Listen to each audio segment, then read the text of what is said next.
že už natáčím. Já si dopila vody, jo. No takže dobrý den, kaťáci.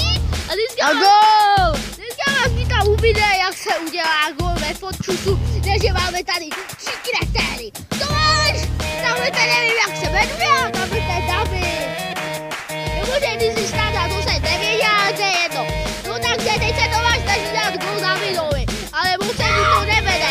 Takže úkous jak debil, teď běží, teď nevím, jak se jmenuje, jo, počkej, snad se jmenuje, viď? No dobrý, že jo? Teď se Tomáš rozpad, takže já se tady nepodívám. Nebo nejdu, musíme ho nechat, až je to chlapný, ho odresno.